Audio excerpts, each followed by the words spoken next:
And welcome back to my blog, The Power of Concentration by Theron Q. Dumont, Part 17. Lesson 8, Concentration Gives Mental Poise, Part 1. You will find the man that concentrates is well poised, whereas the man that allows his mind to wander is easily upset.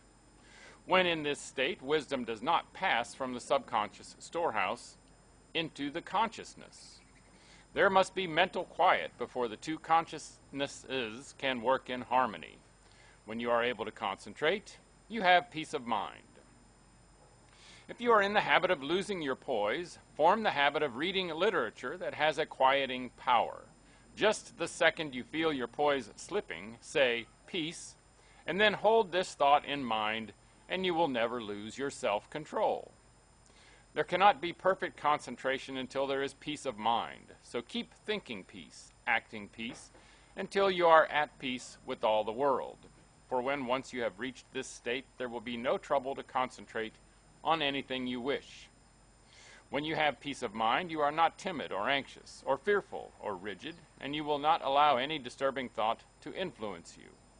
You cast aside all fears and think of yourself as a spark of the divine being, as a manifestation of the one universal principle that fills all space and time. Think of yourself thus as a child of the infinite, possessing infinite possibilities. Write on a piece of paper, I have the power to do and to be whatever I wish to do and be. Keep this mentally before you, and you will find the thought will be of great help to you. The mistake of concentrating on your business while away. In order to be successful today, you must concentrate, but don't become a slave to concentration and carry your business cares home. Just as sure as you do, you will be burning the life forces at both ends, and the fire will go out much sooner than was intended. Many men become so absorbed in their business that when they go to church, they do not hear the preacher because their minds are on their business. If they go to the theater, they do not enjoy it because their business is on their minds. When they go to bed, they think about business instead of sleep and wonder why they don't sleep. This is the wrong kind of concentration and is dangerous. It is involuntary. When you are unable to get anything out of your mind, it becomes unwholesome, as any thought held continuously causes weariness of the flesh. It is a big mistake to let a thought rule you instead of ruling it. He who does not rule himself is not a success. If you cannot control your concentration, your health will suffer. So never become so absorbed with anything that you cannot lay it aside and take up another. This is self-control. Concentration is paying attention to a chosen thought. Everything that passes before the eye makes an impression on the subconscious mind, but unless you pay attention to some certain thing, you will not remember what you saw. For instance, if you walked down a busy street without seeing anything that attracted your particular attention, you could not recall anything you saw. So you see only what attracts your attention. If you work, you only see and remember what you think about.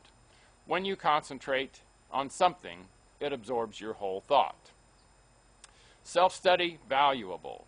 Everyone has some habits that can be overcome by concentration.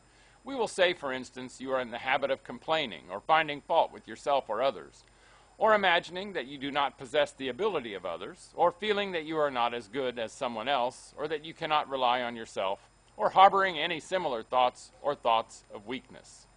These should be cast aside, and instead, thoughts of strength should be put in their place. Just remember, every time you think of yourself as being weak, in some way, you are making yourself so by thinking you are. Our mental conditions make us what we are. Just watch yourself and see how much time you waste in worrying, fretting, and complaining. The more of it you do, the worse off you are. Just the minute you are aware of thinking a negative thought, immediately change to a positive one. If you start to think of failure, change to thinking of success. You have the germ of success within you.